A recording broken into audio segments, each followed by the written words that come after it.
نحمده ونصلي ونسلم على سید الانبیاء والمرسلین اما بعد بسم اللہ الرحمن الرحیم۔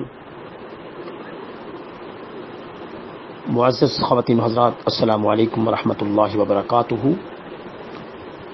12واں روزہ 12واں رمضان مبارک 1439 ہجری، دوسرا عشرہ۔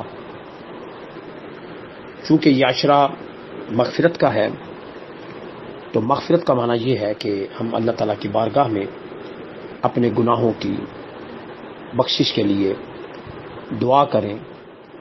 اور گناہ کس نوعیت کے ہیں آج ہم ان کا ذکر کریں گے۔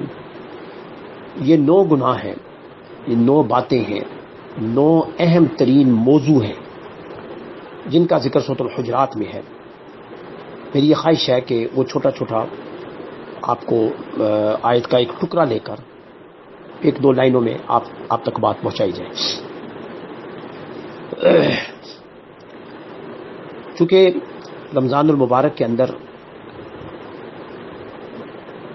جو بھی دعا کی جاتی ہے اللہ تعالیٰ اس کو شرف قبولیت سے نوازتے ہیں، اور دعا کے ساتھ ساتھ اپنے معاملات کی طرف غور و فکر کرنا یہ بھی بندگی کی بھی علامت ہے اور گناہوں سے توبہ کی بھی علامت ہے۔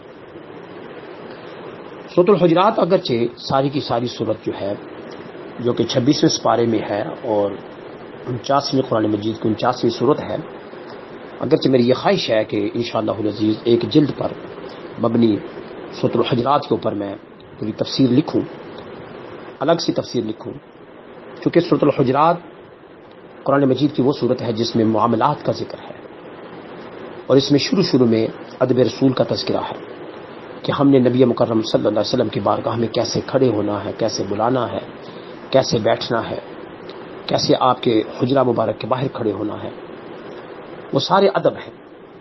اس کے بعد کچھ معاملات ہیں جن کا ذکر پبلک کے ساتھ ہے، اس کا ذکر قرآن نے سورۃ الحجرات میں فرمایا ہے۔ اب میں اس جملوں کی طرف آتا ہوں۔ فتبین، اس کا معنی ہے کوئی بات بھی سن کر پھیلانے سے پہلے تحقیق کر لیا کرو، کہیں ایسا نہ ہو کہ بات سچی نہ ہو اور کسی کو آپ تکلیف پہنچا دیں۔ فتبین یعنی خوب تحقیق کر لیں کہ کیا جو بات آپ کسی کو سنا رہے ہیں وہ سچی بھی ہے کہ نہیں۔ ہمارے ہاں یہ رویے بن چکے ہیں کہ ہم تہمت، بہتان اور بدگمانی کے ذریعے بے شمار باتوں کو پھیلاتے ہیں۔ قرآن نے اس سے منع کیا ہے۔ فَأَصْلِحُوا، صلح کروایا کرو، ایک دوسرے کے مابین صلح کا عمل رکھو۔ اگرچہ اللہ جل مجدہ نے صلح کو بڑا پسند فرمایا ہے، بلکہ یہ بھی پسند فرمایا کہ ایک دوسرے کے ساتھ اچھا رویہ، اچھا اخلاق رکھو، لیکن یہاں پر اکثر ہم سے لوگ سوالات کرتے ہیں، پوچھتے ہیں کہ ہمارے ساتھ بعض لوگ بڑی زیادتی کرتے ہیں، کیا ان کے ساتھ؟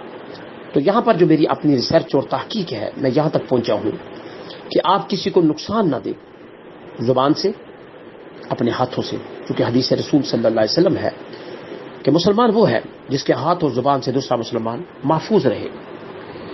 آپ اگر کسی کی بھلائی پہنچا سکتے ہیں پہنچائیں، کسی کو نقصان نہ پہنچائیں۔ یہ بھی فَأَصْلِحُوا کے ضمن میں آتا ہے۔ بھائیوں کے درمیان، مسلمانوں کے مابین آپ اچھے رویے ترویج و اشاعت میں لے کر آئیں، کیونکہ انسان جو ہے یہ خطا کا پتلا ہے، اور بسا اوقات انسان کو آپ سمجھاتے بھی رہیں نہیں سمجھتا، آپ دوسروں کی اصلاح کرتے بھی رہیں لیکن ان پر شاید آپ کی بات کا اثر نہ ہو۔ تو ایسے حالات میں آپ کا کام یہ ہے کہ جس کے ساتھ آپ نے خاموش والا رویہ رکھا ہوا ہے، سکوت والا رویہ رکھا ہوا ہے، ایسے لوگوں کے خلاف آپ بات نہ کریں، ان کو نقصان نہ پہنچائیں، نہ ہاتھ سے نہ زبان سے، نہ ان کو ڈسٹرب کریں، نہ ان کے خلاف پروپیگنڈا کریں، انتظار کریں۔ اگر حق ہے، آپ حق پر ہیں تو آپ غالب آ جائیں گے، اگر وہ حق پر ہے تو وہ غالب آ جائے گا، اور پھر آپ معذرت کر سکتے ہیں۔ وَأَقْسِطُوا، اور جھگڑوں کو حل کرنے کی کوشش کریں، انصاف کریں۔ دو شخصوں کے مابین انصاف کریں. اللہ کریم انصاف کو پسند کرتا ہے. انصاف کیا ہے؟ انصاف یہ ہے، یہ انصاف نہیں کہ جو بات آپ سمجھ رہے ہو یا جو بات آپ صحیح کہہ رہے ہو یا جو بات آپ کو صحیح لگے وہی صحیح ہو. آپ کسی کا حق مار رہے ہو، کسی کی حق تلفی کر رہے ہو، کسی کا ساتھ زیادتی کر رہے ہو اور آپ یہ سمجھے کہ باقسطو کے ضمن میں یہ بات آتی ہے کہ قتل نہیں. توازن یہ نہیں ہے. بس اوقات آپ یہ دیکھتے ہیں کہ کئی مرتبہ ہم یہ سمجھتے ہیں کہ یہ دو بھائی جو ہے یہ برابر ہے. جی ہمارے نزدیک ان دونوں کا کردار برابر ہے، یہ بھی غلط. آپ بعض اوقات کہتے ہیں کہ ایک بندہ نیک ہے اور ایک بندہ نیک نہیں ہے، تو آپ کہیں جی کہ ہم نے ان دونوں کو برابری سطح پہ رکھنا ہے، تو یہ بھی غلط ہے. کیسے ہو سکتا ہے کہ جب قرآن کہتا ہے قل هل يستوي الذين يعلمون والذين لا يعلمون، پیارے حبیب صلی اللہ علیہ وسلم آپ بتا دیجئے جاننے والے اور نہ جاننے والے کبھی برابر نہیں ہو سکتے. ادب والے اور گستاخ والے کبھی برابر نہیں ہو سکتے. اندھے اور آنکھوں والے کبھی برابر نہیں ہو سکتے. برابری کا ایک معیار یہ ہے جو برابری کا جو معیار آپ چاہتے ہیں وہ معیار یہ نہیں ہے جو ہم نے بنا لیا ہے. وہ معیار یہ ہے کہ آپ کا حسن خلق، آپ کا حسن اخلاق، آپ کا حسن عمل وہ برابر ہو. آپ کے دسترخوان کے اوپر سب برابر ہو. یہ ہے حسن خلق. یہ نہیں ہے کہ آپ کا رویہ ایک کے ساتھ کیسا ہے دوسرے کے ساتھ کیسا ہے. کسی کے ساتھ آپ کانوں میں بات کریں اور کسی کے ساتھ آپ سامنے بات کرنا بھی پسند نہ کریں. کسی کی چھوٹی سی غلطی کو بھی آپ معاف نہ کریں اور کسی کی بڑی سی بڑی غلطی کو بھی آپ درگزر کر دیں. کسی کی چھوٹی سی نیکی بھی ہو تو اس کو بھی آپ اچھا نہ سمجھیں اور کسی کی بڑی برائی بھی ہو تو اس کے باوجود آپ اس کے ساتھ رہیں. تو یہ عدل جو ہے عدل کے ضمن میں نہیں آتا. نمبر 4 لا یسخر، کسی کا مذاق نہ اڑائیں. ہو سکتا ہے وہ اللہ کے نزدیک تم سے بہتر ہو. ہم بعض اوقات ایک بچہ یا بچی ہے چھوٹے قد کا ہے، ہم اس کا مذاق اڑاتے ہیں. بعض اوقات خوبصورت نہیں ہوتا، کالے رنگ کا ہوتا ہے، ہم اس کا مذاق اڑاتے ہیں. بعض اوقات نئے نقش جو ہیں وہ پرکشش نہیں ہوتے، ہم اس کا مذاق اڑاتے ہیں. بعض اوقات کسی کے بال نہیں ہوتے، ہم اس کا مذاق اڑاتے ہیں. فرمایا گیا کسی کا مذاق مت اڑاؤ.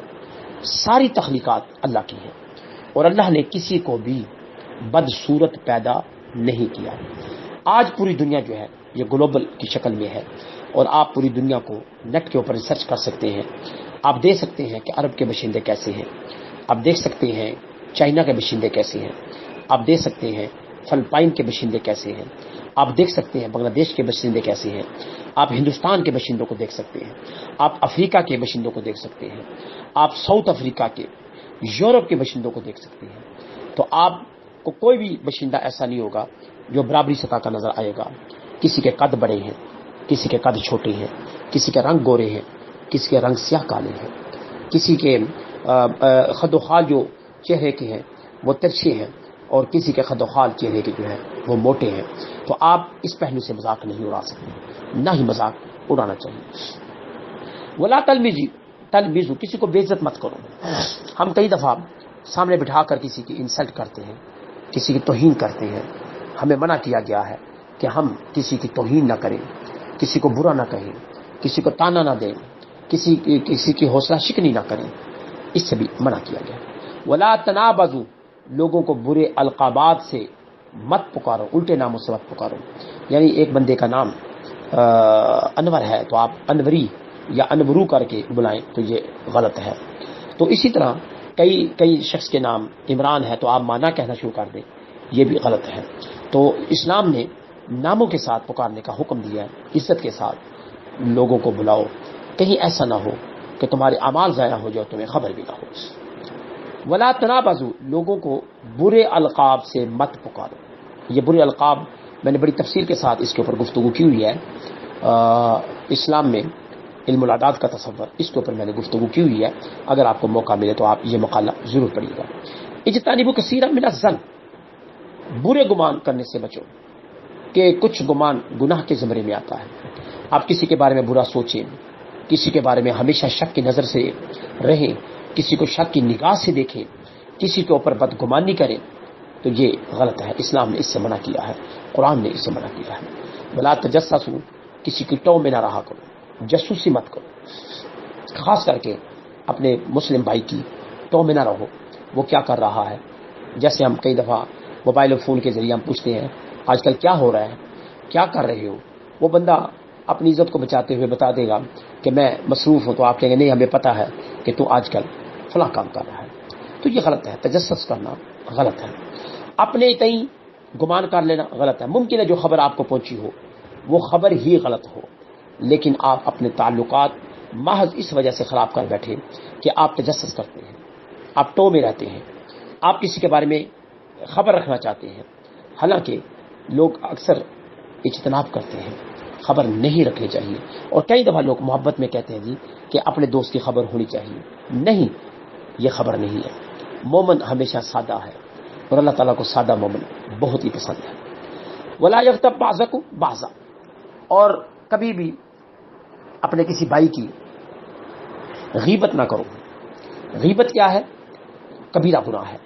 نبی علیہ الصلوۃ والسلام کی بارگاہ میں جب یہ بات کہی گئی غیبت کے بارے میں تو ایک صحابی رسول صلی اللہ علیہ وسلم نے پوچھا یا رسول اللہ صلی اللہ علیہ وسلم فداک ابی و امی، آقا اگر کسی شخص کے اندر وہ عیب موجود ہو اور ہم اس کی غیر موجودگی میں اس عیب کا ذکر کریں تو یہ کیا ہے؟ فرمایا یہی تو غیبت ہے.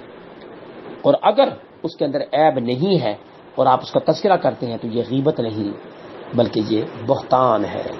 اور آپ دو گناہ کر رہے ہیں، کبیرہ گناہ. ایک یہ کہ آپ اس بھائی کی غیبت کر رہے ہیں اور ایک یہ کہ آپ اس بھائی پر بہتان لگا رہے ہیں. لیکن اگر آپ یہ 9 صفتیں گنیں تو میرے خیال میں ایک غیبت کی وجہ سے یہ 9 صفتوں کا اظہار بھی ہو جاتا ہے. آپ اس بھائی کی جاسوسی بھی کر رہے ہیں، آپ اس بھائی کے بارے میں بدگمانی بھی کر رہے ہیں، آپ اس بھائی کی جس کی غیبت کر رہے ہیں اس کو اچھے الفاظ سے پکار بھی نہیں رہے، آپ اس بھائی کی عزت کو بھی پامال کر رہے ہیں، آپ تنہائی میں اس کا مذاق بھی اڑا رہے ہیں، آپ ناانصافی بھی کر رہے ہیں، آپ شر بھی پھیلا رہے ہیں، اور آپ جو ہے وہ غلط بات کو عام بھی کر رہے ہیں. یعنی فقط غیبت سے بچنے سے ہم کئی چیزوں سے اپنے آپ کو بچا سکتے ہیں. تو اللہ تعالیٰ سے یہ دعا کریں کہ اس بار میں روزے کو اور دوسرے عشرے کو ہمارے لیے بخشش کا ذریعہ بنائے. اللہ تعالیٰ ہماری مغفرت کر دے. اگر کسی شکل میں ہم سے بالواسطہ یا بلا واسطہ یہ کبیرہ گناہ سرزد ہوئے ہیں، اللہ تعالیٰ ان گناہوں سے ہمیں محفوظ فرمائے اور آنے والے جو دن ہیں وہ ہمارے لیے باعث رحمت اور باعث برکت بنا دے. آمین ثم آمین. وآخر دعوانا ان الحمد للہ رب العالمین. السلام علیکم.